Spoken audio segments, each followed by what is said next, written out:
Um, let's get into the program. We have so many things to cover today, and we are unbelievably honored to be joined by Maurice Mitchell, who is the National Director for the Working Families Party.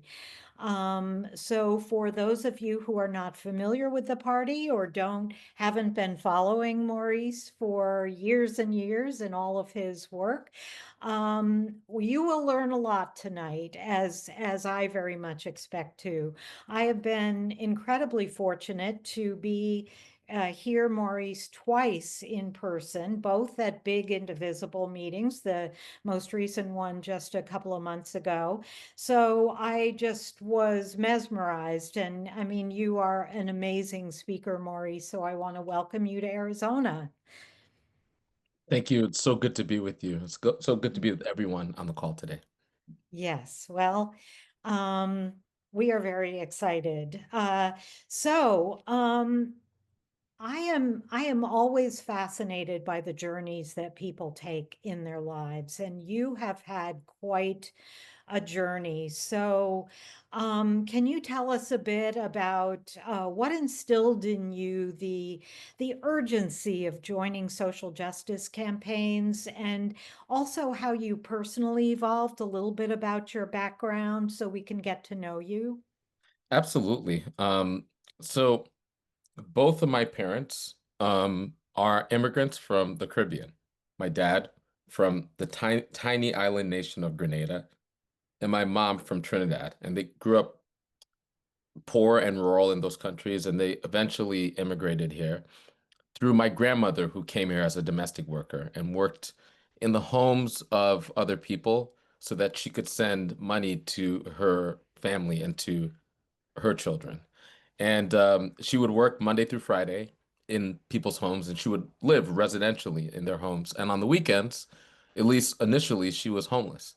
And it was through the generosity of others that she was able to eventually get a leg up here, eventually get into an apartment with my grandfather, begin to immigrate some of her children. She had 10 kids, so immigrate some of my mom's brothers and sisters over, and eventually own a home here. And on the South Shore of Long Island, 20 minutes from Far Rockaway, Queens. And so that is the context in which I was raised with this big extended immigrant family, a lot of aunties and uncles and cousins. And we learned through my grandmother's example and through the generosity of somebody who really took her in that, your family is not just the people who are your blood relatives, your family is also your chosen family. And even though we grew up pretty humbly, you give what you can. And when everybody gives what they can, it goes a long way. And we're able to support each other through community. And so those were the messages that were instilled in me very early. And also, my parents were union members. My mom was she's now retired, 1199 registered nurse. My dad worked on train cars for Amtrak and was part of the union. And those union values were really important to me. And so, as a young person, I found youth organizing. And my parents always instilled in me a sense of duty, a sense of justice, and those family values of togetherness, of giving what you can, of the bigger we, really dovetailed very nicely to the values of organizing. And so from youth organizing, I when I went to college, I chose to go to Howard University in DC, and I was really inspired by Howard's history in the civil rights and the black rights struggle. There's a lot of people in that struggle that came through that university. And so that's one of the main reasons why I went there. And I was a campus organizer. Unfortunately, one of our classmates was killed by an undercover police officer. And so that injustice really politicized a lot of people on campus.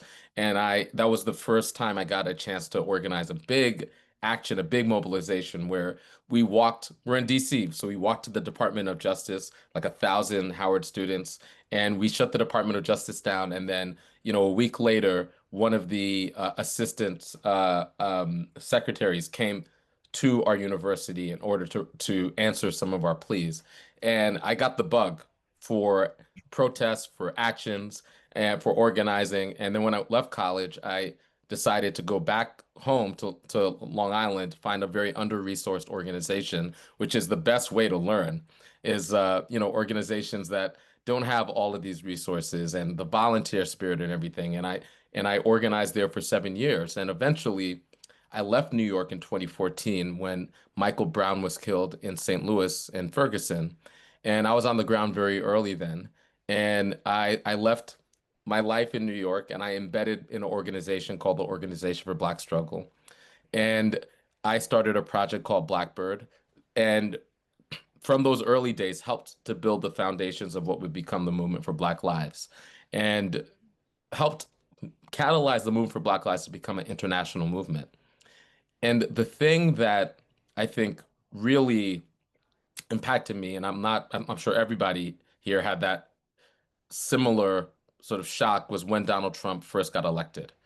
So Mhm. I had built this movement for change, movement for social justice and racial justice that was calling for redress, especially for Black Americans, but for working class people in general. And Donald Trump rode this white Christian nationalist wave all the way to the White House. And I felt duty bound to do something about it. And that's what brought me to the Working Families Party. I remember debates that we would have during my time in the movement. And there were debates where people were debating whether or not Donald Trump, as a Republican, or Hillary as a Democrat, whether or not it would matter, whether or not it would make a difference, right? I remember those debates. And when Donald Trump got into office, and this is his first term, and we saw all the damage that he did, I felt duty bound to tell the truth. The fact that these choices matter, that elections matter, that the choice between a flawed, very, very flawed Democrat that I might disagree with on a range of things and a fascist, anti-democratic maniac that wants to align with global fascism, that difference is so stark that anybody that is a person of conscience, that is a person of reason, that believes in democracy, should join in a big united front in order to defeat the fascist. And Mhm. so I felt duty bound to do that, which is what brought me to the Working Families Party. And the Working Families Party started 26 years ago. And it just rests on this idea that in any democracy, and I know this sounds crazy, that everyday working people should govern, not billionaires, not millionaires, not corporations, not the Heritage Foundation. And I'll Mhm. talk a little bit more about the WFP and how we got started, what we're doing now. But that was my journey. And so I've been at the Working Families Party as national director for the past 7 years, building the Working Families Party as a third force in American politics. We have one force, which is the white Christian nationalist force that is animated and fueled by oligarchs. We have another force, which is a force that it sometimes I think wants to be the force for the good billionaires, right? But isn't always the force for the fighters. And we believe that in a solid democracy, there should be a third force that is a labor and community center of gravity. And so we're building at the Working Families Party. Mhm. Yeah, I think that leads right into what my question was about.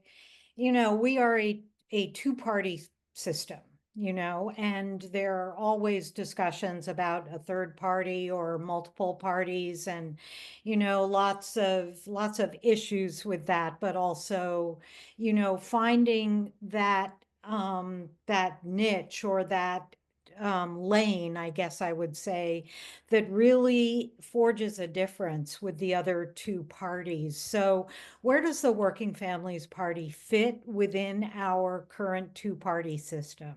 Sure. Well, let me take you back 26 years. And at that time, Bill Clinton, a Democrat, was in office and was president.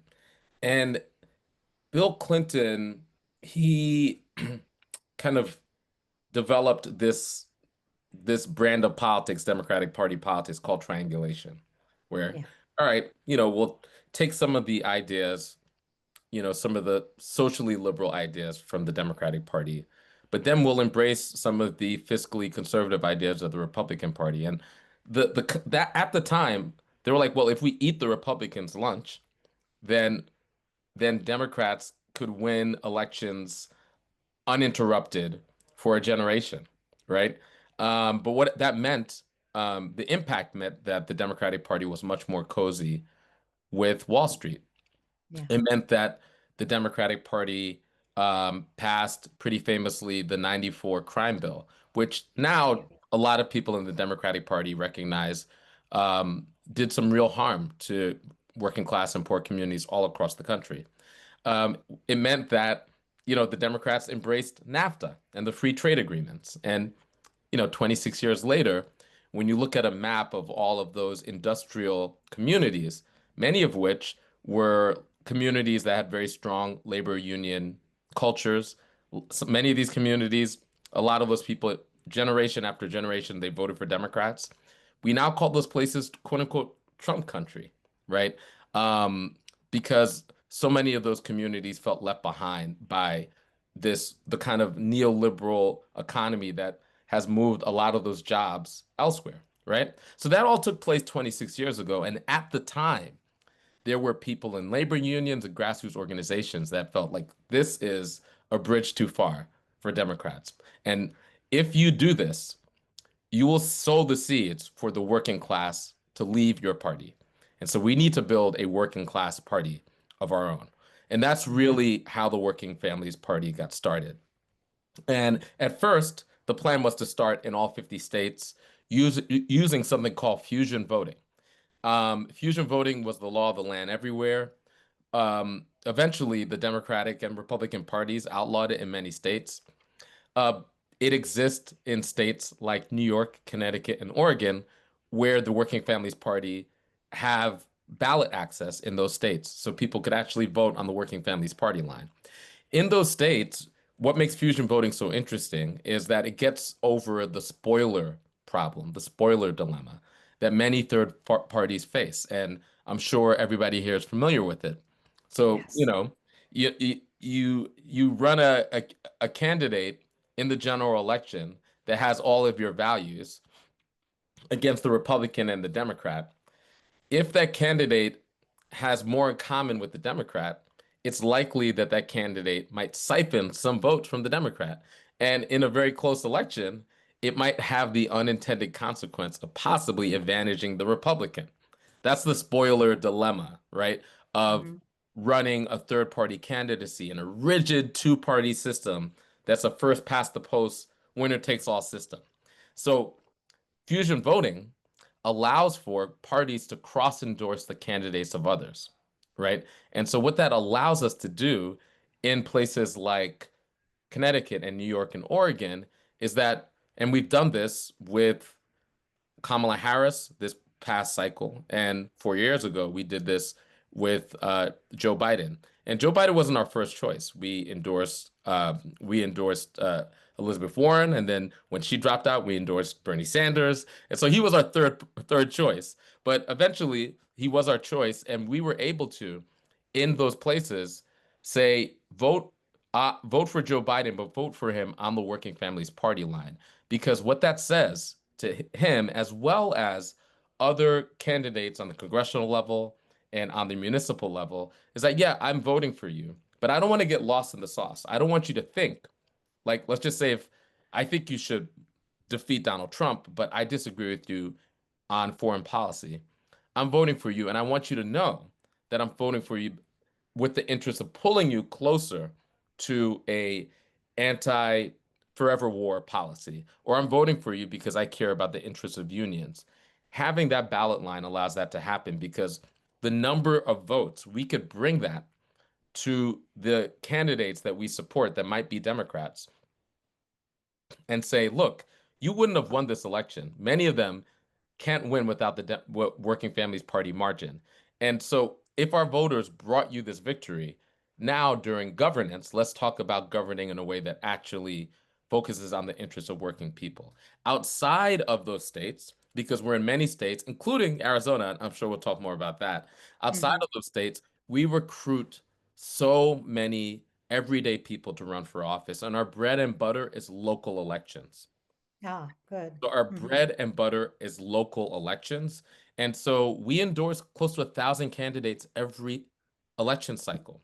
Um, we have, you know, from state legislatures to city councils to mayors, we've made inroads in every region of the country. More recently in the state of Arizona, we had victories on the local level in Tucson.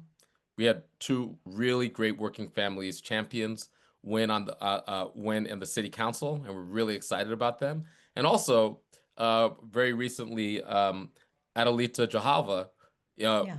had a victory, and she's also a working families congressperson, and she'll be going to Congress. So, um, our our general MO is that we cook what we have in the kitchen, right? And what we know is that working people, at a time that where the Democratic Party's polling at 18%, at a time where the Democratic Party has lost its 26-point advantage in voter registration, it's now -5 every Hmm. year. Everyday people are asking for a different type of politics. And many people are begging the Democratic Party to be the fighters.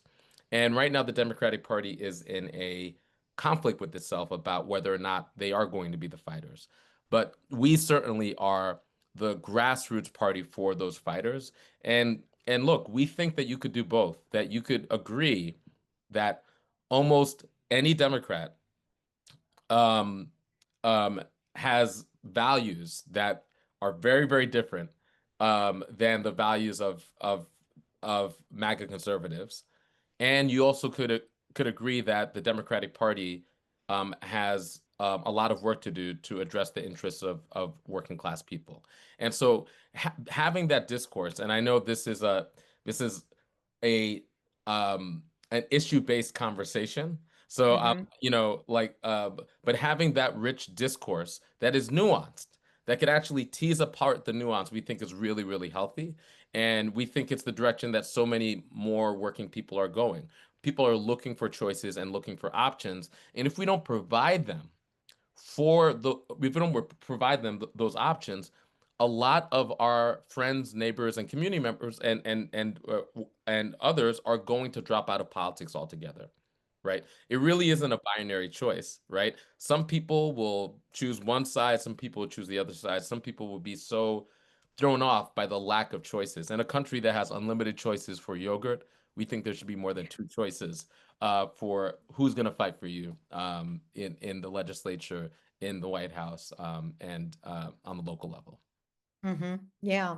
So, I mean, one of the things that really interests me about the Working Families Party, but also really about anybody who is working either nationally or over a broad, sort of geographic area is, I mean, for you, you are looking at various states. There are 50 states, obviously. There are also, in all those 50 states, there are rural areas and urban areas. So there are, I mean, if there's one thing we see right now, it's that people in America have hugely divergent views. And there are so many different, sort of fights going on, really that are values based, I would say. What do we believe in? What do we believe our country or our government or our state or our county or city should stand for? Do you have to, or does your party have to adapt its message to different areas and different interests based on, all the different sort of conflicts and differences that people have? Well, yes and no, right? Um, any national organization needs to reflect the really tremendous diversity of this country, right? Mhm. I have the honor of, because I'm the national director of the WFP, I have the honor to spend most of my time when my feet aren't on the ground, on an airplane flying from one place to the next. So I really get a chance to see the breadth of the diversity of this country. And so, what might allow somebody to win a victory in Tucson may not be the same that will allow somebody to win a victory in New York. However, I do think that there's something going on in this country I do think that working people everywhere are beginning to feel something. So I don't know how many people heard the news about the seismic political change that took place in New York City, right? Where we had a candidate that was polling at 1% and is now the Democratic nominee. Uh, Mhm. why I think that that's important, and that has been like a media obsession, right? Zohran Mamdani, right? But what I think is so important is that, and Zoran is another WFP candidate, and we built a strategy that led to his victory that we're really proud of. But what we're also proud of is that that same day when Zoran won his victory, we also won elections in every major city in New York. The city of Buffalo, the city of Syracuse, the city of Albany, and the city of New York. And all of these candidates were fighting the same, like Zoran, they spent $26 million of corporate money, of MAGA money against him. Um, the candidates in all those cities also faced a lot of that same money and won. And that was just in New York. And then soon after that, we had a victory in Arizona, right? The congressional race in Arizona, Adelita Grijalva, right? And then Mhm. after that, we had victories on the local level in Detroit, in Seattle, and in Tucson. And then before that, we had victories in school board in the rural country of Oregon. There were school board, these kind of Moms for Liberty, far right school board members. They were defeated by WFP, multiracial democracy, pro-education people. So we didn't just go from a kind of corporate Democrat to a progressive Democrat. We went from mobs from liberty to a grassroots progressive in rural country in Oregon. And so, what's my point? This is happening in every region. This is happening in big cities like New York. It's happening in rural country in Oregon and the Pacific Northwest. It's happening in the Southwest. It's happening in the Midwest. It's happening in the South. Working people are desiring a different type of politics. And I think this is a moment where the actions of the federal government are scaring a lot of people. Mhm. People are beginning to talk very openly about authoritarianism, about fascism, about the taking of our liberties, the taking of our rights, the theft of our resources, that more than the trillions of dollars of resource theft from everyday people all the way up to the 0.1%. And there clearly is a political movement that is focused on that, the political movement of the oligarchs and the haters and the white nationalists. Cool. And people are so hungry and calling for there to be a political movement for the fighters. And unfortunately, at a time that is it's so clear, it's so morally and ethically clear that we need fighters, there are way too many people in elected office that are choosing to cower, Mhm. which is why we're seeing so many of the fighters being rewarded. So many of the fighters that many people counted out, a lot of these people are either first-time candidates or they're outsiders or they're not backed by the corporations. So many of them are winning these elections when, the story is that you can't beat City Hall all across the country, because everyday people want a brand of politics that is not about the status quo anymore. And I think that that's the direction that our country is going. And I think it's going to create a lot of opportunities for solidarity for people in rural country, suburbanites, and urban country to find common cause around wanting a politics that is anti-corruption, a politics that is pro people, a politics that focuses invest in communities, not corporations, not billionaires, and not foreign wars. And I think that that is a message that appeals to a lot of people across race, across region, across urban and rural country. Mhm. Yeah, I want to follow up on your description of that school board race you were talking about, or the races where Moms for Liberty candidates lost. What was it that caused people to switch from one to the other? I mean, from what attracted them? I mean, I really think, as some people were writing in the chat, our values don't change. So if we focus on our values, is that a good way to really get people to our side? Yeah, I mean, I think it's a combination of things, right? Mhm. We have to, we spend a lot of time convincing everyday working people that they should run for office, right? Um, and I think it starts with people who have a track record in their community for activism, for being on the front lines. Their community members know them, right? And especially on the local level, that credibility has more power than partisanship and more power than some of the tribal politics that are kind of up in the air, right? So that's Mhm. number one, just finding people who are true champions, who are on the front lines of these fights, that can have neighbor to neighbor conversations to break down some of these walls. So important. I think on top of that, we do need fighters. We need people who are when they're in those positions, people who are willing to tell the truth, right? Yeah. People are willing to tell the truth because, it's a breath of fresh air when folks who might lean right or might lean left or might be consider themselves neutral, when they hear truth tellers, there's something that really electrifies people and is transformative. Because our politics, there's a reason why so many people are cynical about our politics because there's the way that career politicians have the slick talking points and are able to bob and weave hard questions and, you know, could speak in ways that never offend anybody but never really say anything, right? And Mhm. so really giving people the courage to tell the truth and to speak from their own stories. I think that's another thing that's really important.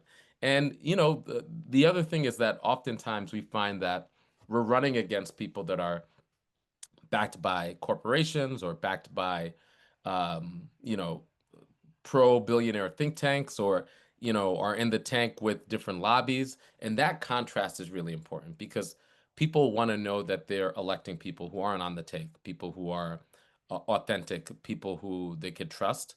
And I think that that contrast is how we build a movement, grassroots movement politics. And generally when we do that, our candidates tend to have more volunteers, they tend to have more grassroots energy. They tend to have more momentum. And even when they're spending more money against us, our organizing could beat their money. And so that's what we see again and again and again. You know, uh, in Oregon, that was in a place called Redmond. Ashley Proctor and Amanda Page. These candidates, they were able to beat back that Bombs for Liberty wave. Uh, also another example. This is also in Oregon, in Salem Kaiser School Board.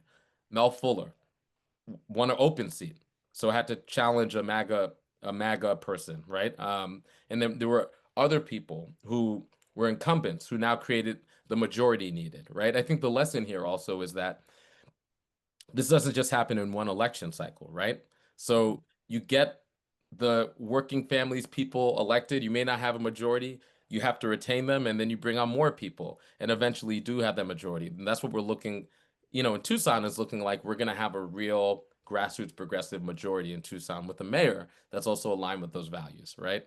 And, every 4 years we talk about presidential politics, but if you're interested in actually building a durable movement, these races really matter.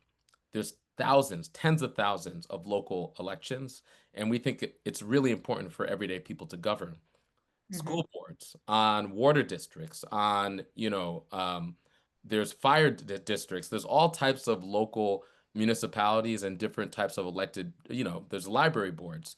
And we Mhm. encourage people to begin to cut their teeth in those local elections so they could learn how to govern. And then they could work their way up. That's again, the right wing famously did that in the 70s in order to build a pipeline of all these folks who, now made it to the top of right wing politics. Everyday people have to start doing that. Yeah. Well, you're totally, speaking our language because we focus on those hyperlocal issues and really give people a lot of information about, if you really want to make a difference, in the affordable housing crisis, for example, you should be looking at your city zoning board. So look at your city council who is governing the zoning for the city. And you should also be looking at your building codes, so that the prices are not driven, beyond affordability. So there are truly so many different local and hyperlocal offices that affect your life so dramatically when the federal government, they're not listening to you. So Yeah. if you Yeah. really want to be effective, work But locally. like I said, I cut my teeth around police reform, and that happens on the local level. You know, if you're interested in public safety, um, then you should be concerned with who your mayor is, who your city council is, Mhm. and most of the issues that we think about and care about most, like education, public safety, land use, housing, all of that is on the local level, Absolutely. Yeah. Yeah. How do you recruit candidates and what are you looking for in a candidate? And if you could also talk about again the dynamic of the how you do that along with, both the Working Party, Families Party and the Democratic Party. Mhm. How does that work Yeah. in terms of recruiting? So, um, there is a philosophy, I think, um, that we don't take at the Working Families Party, but I think traditional politics, where they tend to look for a certain archetype, right? Maybe it's a like military vet or a small business owner, or um, or a lawyer, right? And generally it's a lawyer, right? And Right. who happens to be a millionaire, right? Um, we like to open up the the parameters, and what we believe is that there's so many different types of people. There's so many diverse walks of life.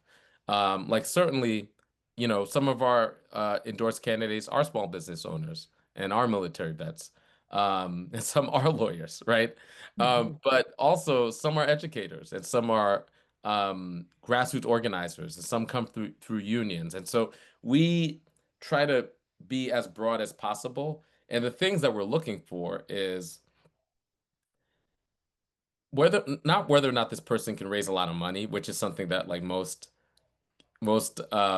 traditional campaigns, like that's a big deal. Like, can you raise a lot of money? But what's your track record in the community? Do Mhm. you have a background organizing?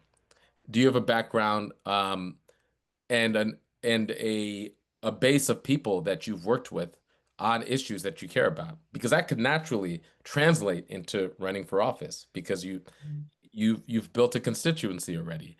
And so, for example, Greg Kazar, he's somebody who's in Congress right now, right? He started off as an organizer. And when we met him, he was an organizer. And eventually he went into city council and he learned how to govern in city council. And then Mhm. from city council, he went to Congress. And now he's the chair of the Progressive Caucus in Congress, right? And so that flow from organizer all the way to chair for the Progressive Caucus, we've been with him in that entire journey. Another person, Kendra Brooks, she is the minority leader of the Philly City Council. She is a WFP at large city council person. When we met Kendra, she was an organizer, a mother. She had fought on the front lines of police accountability, affordability in the city of Philadelphia, like every single issue. Um, and we recruited her to be a first-time candidate, working class woman in North Philly, a place called Nicetown. And, a lot of people didn't think she had a chance because she didn't have this resume that included, a PhD or a JD and she wasn't connected to corporations and the lobbies and, people with big pockets. She's a working class mom who decided to be an organizer. And she led a movement campaign and shocked Philly and defied history because she was the first third party candidate to win election at large in the city of Philadelphia in, I think, a generation or more, right? And so candidate recruitment is really important. And I think, people have different philosophies about what is electable, right? Yeah. And we tend to believe that the people who are the most authentic to their communities are the most electable, and the people who have the most authentic track record of being committed and being in service to their community, um, those to me are the most electable. And, not necessarily the people who have access to the big money sort of networks, which I think is attractive to some political consultants and others, but we have a different take on it. Hmm. So let's talk about Arizona. What is the game plan? What have you been doing in Arizona, and what is your assessment of our landscape here? Sure, sure. I also want to just alert everybody that that Matt Marquez is on should be on the call right now, and he's somebody that works every single day building the Working Families Party in Arizona, and Matt, you should just shout yourself out because of all the work that you do. Um, but in Arizona, um, we think of this as an opportunity because people talk about um, flipping you know, flipping legislatures from red to blue or whatever, right? And what I've learned, and I've learned this, in my days in New York, because in New York, the legislature, the state senate once was Republican, and I and other organizers worked to flip the state senate. And one of the things that I learned is that, a D next to your name is insufficient information. We had thought that, we thought that if you just flipped the legislature from red to blue, that it would make all the difference in the world. And, we were maybe a little naive. And so in Arizona, I think we have an opportunity because there's a slim majority in the legislature, both houses of the legislature, which means the control for the legislature is hotly contested. It's hotly. Oh, Paris. Oh, Paris is there too. So Yeah, Matt and Paris is Paris here are there. too. Okay, Mhm. great. Props to Paris. I didn't know Paris was in here. So the legislature is very, very close. A three seats in one direction in both houses could totally flip the legislature. And if we're not careful, we may be deluded into thinking that just flipping the Yeah. legislature is sufficient, right? And that's why we do our work for recruiting working families champions. And we currently have a cadre of working families champions in the legislature. They can't govern right now because of where the majority is. What we're doing, we're laying the groundwork in 2026 to flip the legislature. Not just like from red to blue, but I have my pen and our colors are orange and purple, right? I don't know if you can see it. There's a little glare there, right? And so, what would it look like if we could flip a legislature from red to WFP orange, right? To put those grassroots champions in a governing position, right? And so, the work that we're doing right now is we've been building with a crew of wonderful, really committed working families champions in the legislature so that in that moment when things flip, we won't just kind of be happy that we're not passing the worst legislation ever, that we could create the conditions where if they have the gavel, let's advance the most aggressive, grassroots, progressive issues that help working people, right? And so that's the work that we're doing in Arizona. We're very excited. We think that there's a possibility that that could happen in next year, especially as more and more people are recognizing that the status quo politics don't work for them. Yeah. Well, let me tell you, this legislature has broken our hearts year after year. I mean, cycle after cycle after cycle. We thought we were closer to flipping last cycle than we are now. So, it has been tough, but you are 1000% right that just flipping from R to D is definitely not going to do it. Yeah, it is not a united Democratic Party in the legislature either. And the one thing I want to say is like, and I see this in a number of state legislatures. So California has huge Democratic Party supermajorities. Same thing in New York.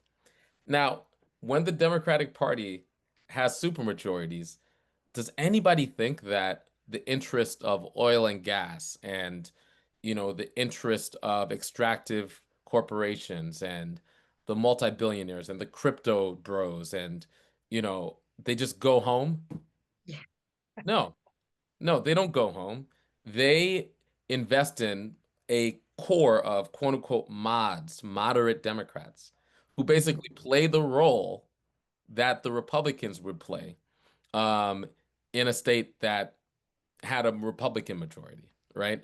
And so, absolutely, I think it's important to deprive MAGA from having governing majorities, but we also have to make sure that when we deprive MAGA of a governing majority, we advantage working families champions with a majority so that they could govern, right? Because what happens is that when MAGA governs, they govern in a full-throated, maximalist, Mhm. super, super far right way. And when others govern, it's often, I think somebody said Lucy with the football. It's like, all right, well, we have governing majorities. Let's pass legislation to bring down cost.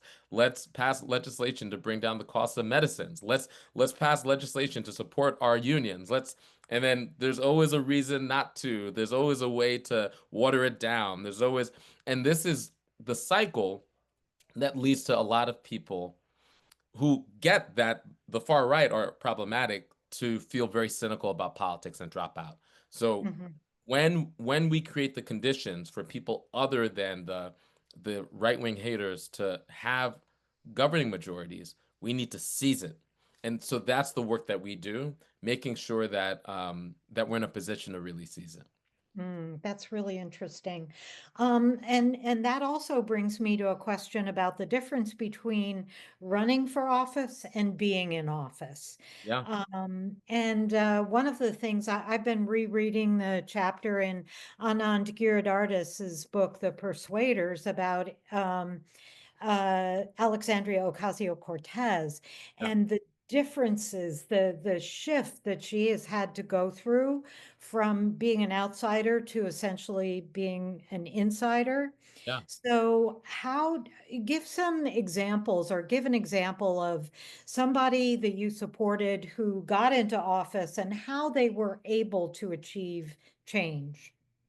Oh, yeah, absolutely. I think I'm gonna use Kendra Brooks. She's a really good example of that, right? So, like I said, Kendra Brooks, political outsider, a novice as it relates to elected office, but somebody who has been fighting on the front lines of her community day in and day out. She ran for office not as a Democrat, but as a working families person in Philly, because in Philly there's a minority district set aside in the city council, and so we instead of the Republicans being the minority district, we're now the minority party, right? Um, Kendra was an outsider, and Kendra's an organizer.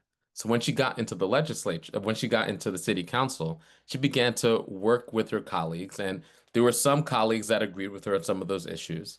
And then when COVID hit, I don't know, I'm sure many people remember, people were placed in this really hard position where the government was saying you need to shelter in place, but when you're sheltering in place, it's hard to earn money at at your workplace.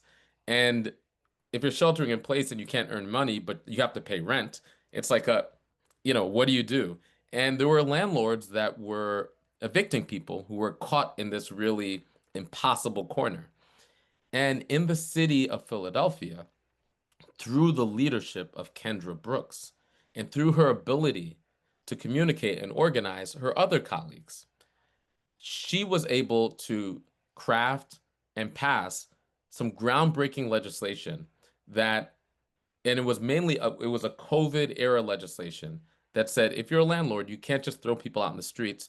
You need to communicate with and negotiate with your tenants and come up with a solution. And by law, that is the first step that you have to engage with before we even um, uh, talk about any other proceedings or evictions. And that was so popular, and it helped so many people, so many working class people, stay in their homes that it became permanent. And we have a affordability crisis in this country. Mhm. And that affordability crisis is acute as it relates to affording housing. And Yeah. so there is an eviction crisis. And, there's this, I wish I brought the slide, but there's a slide of major cities and the eviction rates going up. And then there's one city and it plateaus. And that city is Philadelphia because of the Ooh. Working Families Party, Kendra Brooks, and that coalition that passed that legislation. And then that same coalition, Kendra Brooks with Nicholas O'Rourke, who's also a working families person. He's another outsider. He's a pastor, organizer, who now is in city council. He passed legislation again on housing because they are using AI and algorithms to artificially increase people's rents, right? So there's no humans involved.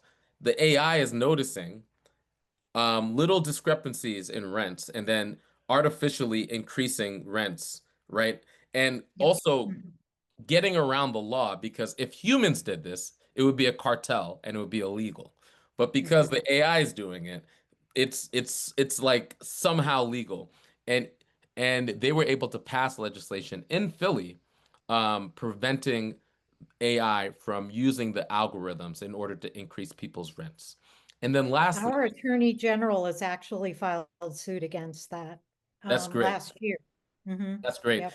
And this is why one of the pieces of legislation they tried to stuff into that big horrible bill was a 10-year moratorium on um on providing any oversight, any laws, local Really. or federal, against AI, right? And because of interventions like the one I just talked about.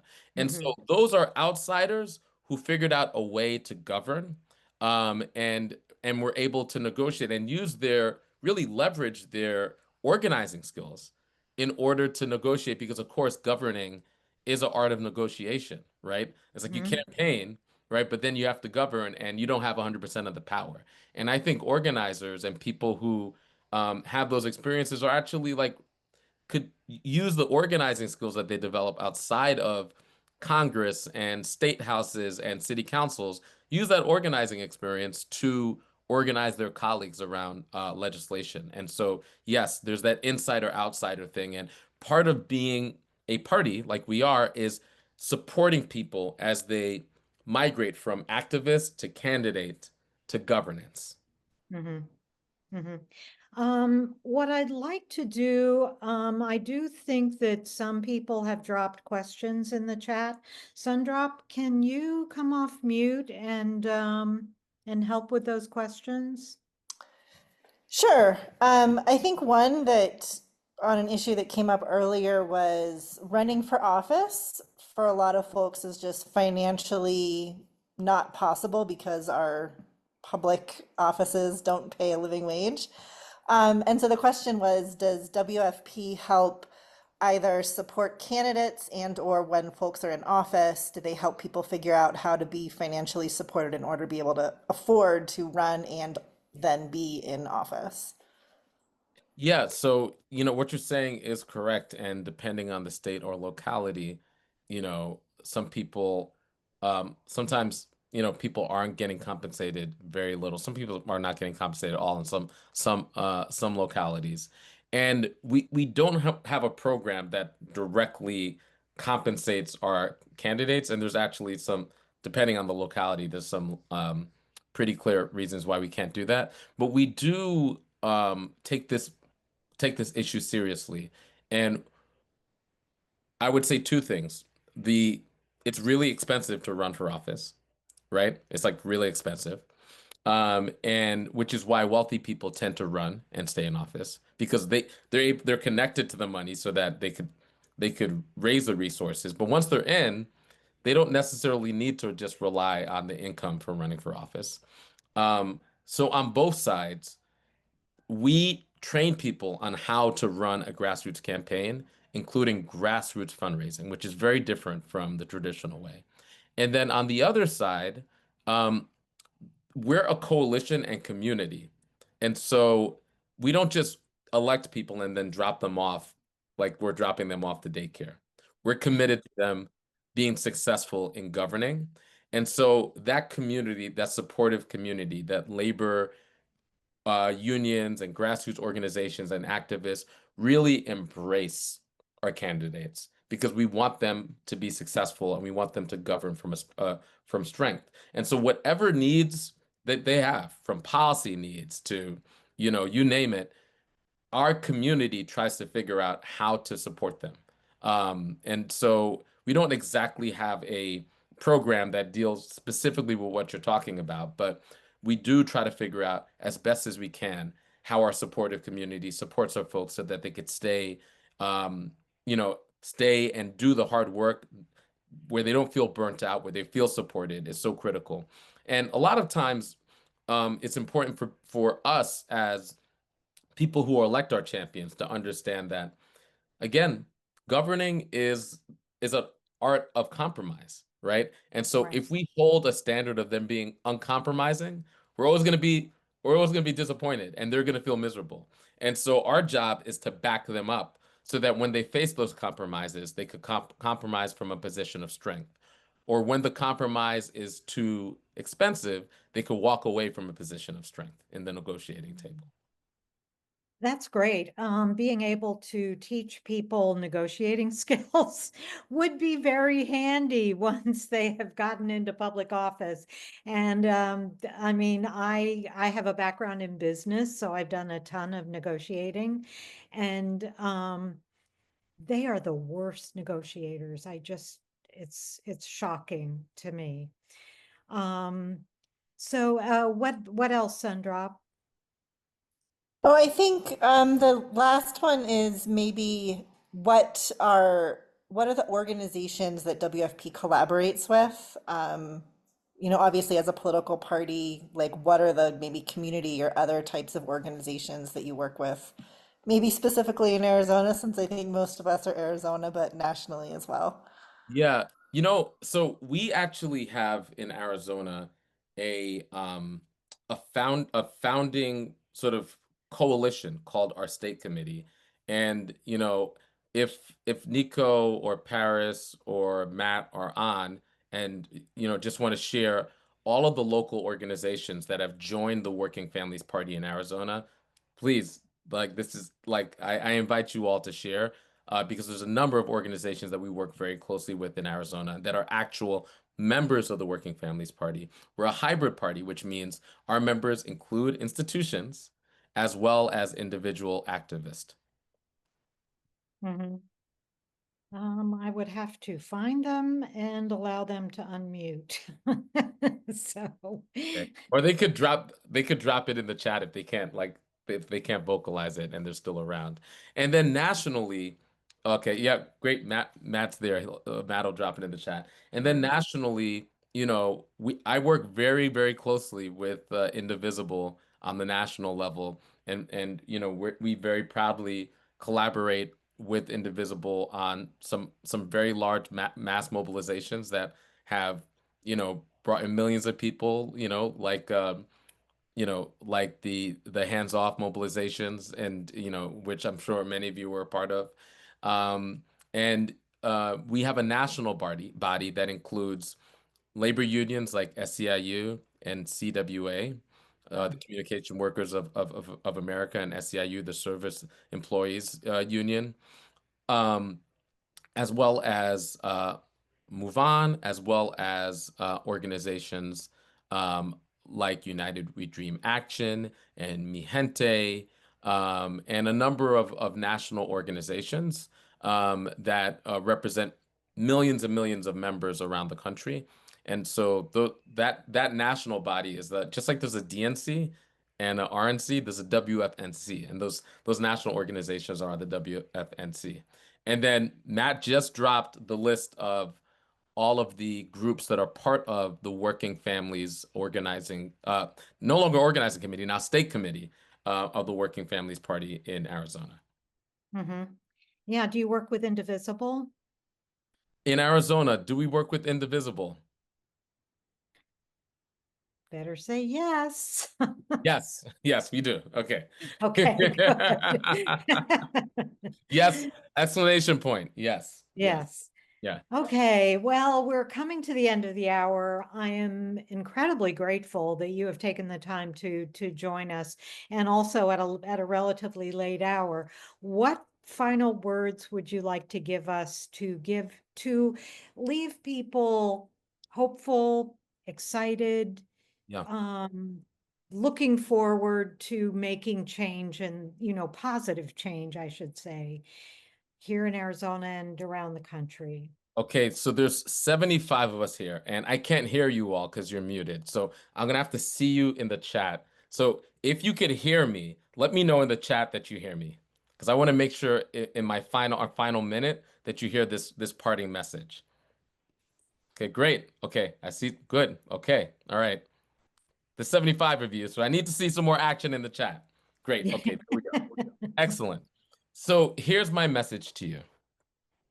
Um, you know, I was disturbed like everybody else this November, and I'm disturbed like everybody else when I hear news of the federal government invading a city, when I hear of our neighbors being kidnapped off the streets, and any of the countless things that are truly sad, truly reprehensible actions that some elected officials are taking in this moment.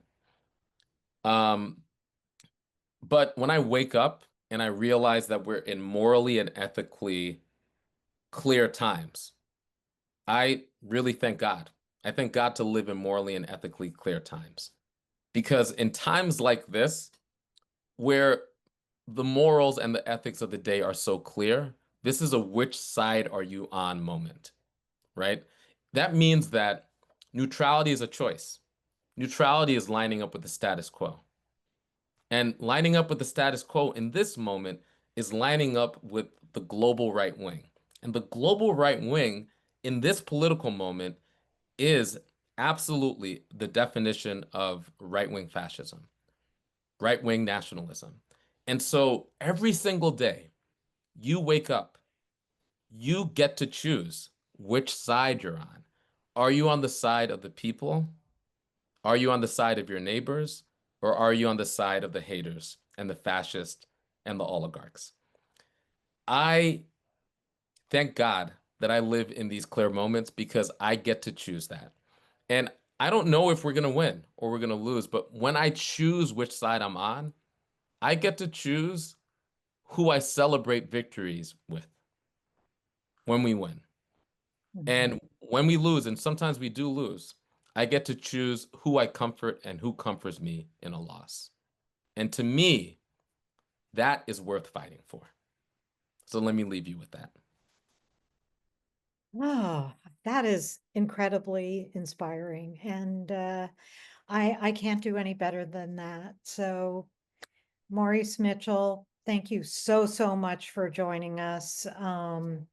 And you are definitely leaving me with a lifted heart. Thank you. So, Thank you. And join us in Arizona. And I'll make sure to come to Arizona in person and join you all.